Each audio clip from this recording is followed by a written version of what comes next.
Hello everyone, আসসালামু আলাইকুম। আশা করি সকলে ভালো আছেন। সবাইকে শুভ সকাল।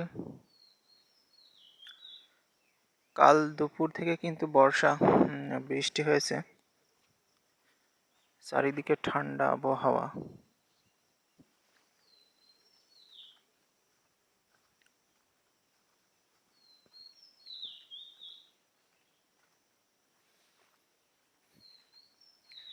কয়টা দিন খুবই গরম পড়েছিল,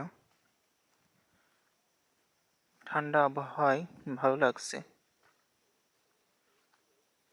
আর গ্রাম অঞ্চলের গাছপালা তো অসাধারণ, স্টাফ বাড়তি আনন্দ যোগ করে পাখির ডাক।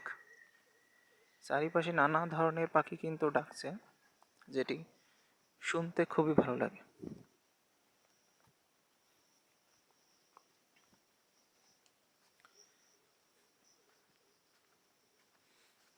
আমি এখন আছি আমাদের লিচু বাগানে, যেটি এবার লিচু ধরেছিল না। ফুল এবার অল্প আসিল, লিচুর ফুল, তবে যাই ধরেছিল ঝরে পড়েছিল। কেননা এবার ফুল যখন ফোটে তখন কিন্তু একটা বর্ষা হয়েছিল, তারপরেও যে প্রচণ্ড খরা, গুটি যাই আসছিল তা খরাতেই সব নষ্ট হয়ে গেছিল।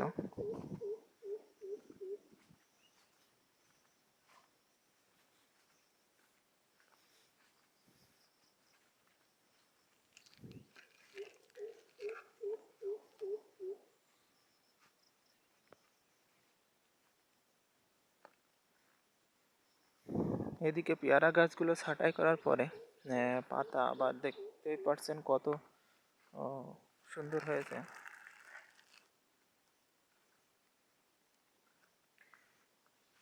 পেয়ারা গাছগুলো কিন্তু একদম ছাঁটাই করে ফেলা হয়েছিল, তারপরেও যে ডুগা ছাড়ছে তাতে দেখেন কি পরিমাণে ফুল আসতেছে। দেখেন, ছাঁটাই করার পরও কিন্তু গাছগুলোতে অনেক ফুল।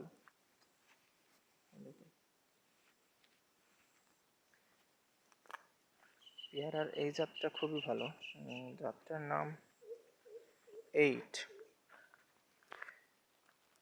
আর একটা সবচেয়ে ক্ষতিগ্রস্ত হয়েছে আমাদের গাছ। আমরা যখন গাছগুলোকে ঝুড়েছিলাম তখন প্রচণ্ড খরা, আর এবার এর খরা তো প্রচণ্ড আকারে ছিল। দেখতে পাচ্ছেন এক পাশের ঝলক কিন্তু নষ্ট হয়ে গেছে, আর এ পাশের স্রোত কিন্তু কাঁচা আছে। বিশেষজ্ঞদের মতামত চাই যে গাছের ক্ষতি তো হয়েই গেছে, এরপর কি করণীয় আছে। প্রচণ্ড খরায় কিন্তু ছালগুলো পুড়ে গেছে, মানে এই সাইডে যত রোদ লেগেছে ততটাই পুড়ে গেছে। আর পেয়ারার গাছের ছাল তো খুবই ভালো, কেননা নষ্ট জায়গায় পূরণ হয়।